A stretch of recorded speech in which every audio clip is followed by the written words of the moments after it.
తెలంగాణలో అతిపెద్ద కార్పొరేషన్లలో ఆ కార్పొరేషన్ ఒకటి. గతంలో ఆ కార్పొరేషన్లో గులాబీ జెండా ఎగిరింది. అప్పట్లో మేయర్గా ఉన్న బీఆర్ఎస్ నేత రాష్ట్రంలో ప్రభుత్వం మారగానే పార్టీ ఫిరాయించారు. వచ్చే ఎన్నికల్లోనూ మరోసారి మేయర్ కావాలని లెక్కలు వేసుకుంటున్నారట. కానీ గ్రౌండ్లో మాత్రం ఆమె ఒంటెత్తు పోకడలపై అటు కాంగ్రెస్ ఇటు బీఆర్ఎస్ నేతలు గుర్రుగా ఉన్నారట. ఇప్పటి వరకు 2 ప్రభుత్వాల్లో 2 మంత్రుల దగ్గర పనిచేసిన కార్పొరేషన్లో మాత్రం మేయర్ మార్కు లేకుండా పోయిందా? కానీ జిల్లాకు చెందిన ఓ మంత్రి మాత్రం ఆమెని మరోసారి మేయర్ చేసేందుకు పావులు కదుపుతున్నారా? ఖమ్మం కార్పొరేషన్లో ఏం జరుగుతోంది తెలుసుకోవాలంటే ఈ స్టోరీ చూడాల్సిందే. ఖమ్మం మున్సిపల్ కార్పొరేషన్ పాలకవర్గం పదవీకాలం ఈ మధ్య పూర్తయింది. 5 ఏళ్లు మేయర్గా పనిచేసిన పునుకొల్లు నీరజ తన పదవీకాలం పూర్తి చేసుకున్నారు.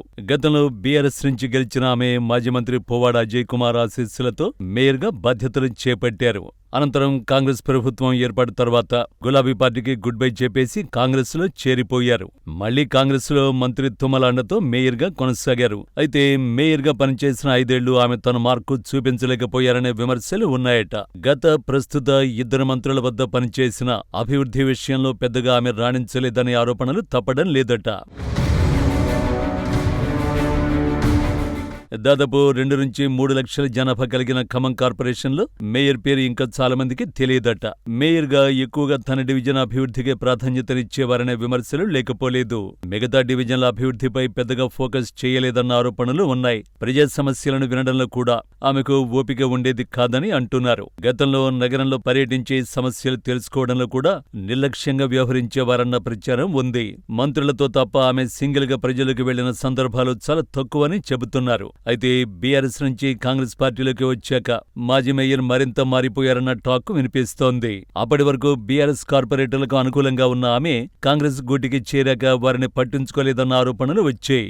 ముఖ్యంగా డివిజన్ల అభివృద్ధిని గాలి కుదిలేసిందని పలువురు కార్పొరేటర్లు చర్చించుకుంటున్నారు. డివిజన్ అభివృద్ధి పనుల కోసం నిధులు కావాలని అడిగితే పట్టించుకునేవారు కాదనే విమర్శలు వచ్చాయి. కాంగ్రెస్లో చేరనందుకే బీఆర్ఎస్ కార్పొరేటర్లకు నిధులు ఇవ్వలేదన్న ఆరోపణలు తీవ్రంగా వచ్చాయి. అప్పుడు నిధులు కేటాయించకపోవడంతో ప్రస్తుతం చాలా డివిజన్లలో అభివృద్ధి పనులు నిలిచిపోయాయని పలువురు కార్పొరేటర్లు ఆవేదన చెందుతున్నారట. మంత్రి తుమ్మల నాగేశ్వరరావు నగరాభివృద్ధి లక్ష్యంగా పనిచేసిన మాజీ మేయర్ మాత్రం తన ఈగోతో పలు డివిజన్లకు నిధులు కేటాయించలేదనే విమర్శలు ఉన్నాయి. మేయర్గా అభివృద్ధి మార్కు చూపించకపోవడంతో ప్రస్తుతం అధికార పార్టీకి ఖమ్మంలో ఇబ్బందికర పరిస్థితులు ఉన్నాయని స్థానికులు గుసగుసలాడుకుంటున్నారు. మరోవైపు అభివృద్ధిలో తన మార్కు చూపించని మాజీ మేయర్ మున్సిపల్ కార్పొరేషన్ కార్యాలయంలో మాత్రం తన హవా నడిపించారనే ఆరోపణలు చాలా ఉన్నాయి. ఓ విభాగానికి చెందిన అధికారి పలు ఆరోపణలతో ఖమ్మం నుంచి బదిలీ అయ్యారు. అయితే తన పరపతి చూపించి ఆఘమేఘాలపై అతన్ని మళ్లీ ఖమ్మంకు తీసుకొచ్చారనే ఆరోపణలు ఉన్నాయి. ఐఏఎస్ అధికారి కమిషనర్ గా ఉండడంతో కొన్ని పనులకు ఆయన అడ్డు చెప్పారట. దీంతో కమిషనర్ తీరుపై ఆమె అసహనాన్ని ప్రదర్శించారనే టాక్ కూడా నడిచింది. ఇలా కొన్ని పనుల్లో నీరజ తలదూర్చడం వల్ల పలువురు అధికారులు కూడా అసంతృప్తితో ఉన్నట్టు తెలుస్తోంది. ఏది ఏమైనా 5 ఏళ్లు తన పదవీకాలాన్ని తనకు అనుకూలంగా పూర్తి చేసుకున్న మాజీ మేయర్పై నగర ప్రజలు పలువురు మాజీ ప్రతినిధులు గుర్రుగా ఉన్నట్లు సమాచారం. అయితే ఇది వచ్చే కార్పొరేషన్ ఎన్నికలపై ప్రభావం పడకుండా మంత్రి తుమ్మల ఎలాంటి వ్యూహాత్మక నిర్ణయాలు తీసుకుంటారో వేచి చూడాలి మరి.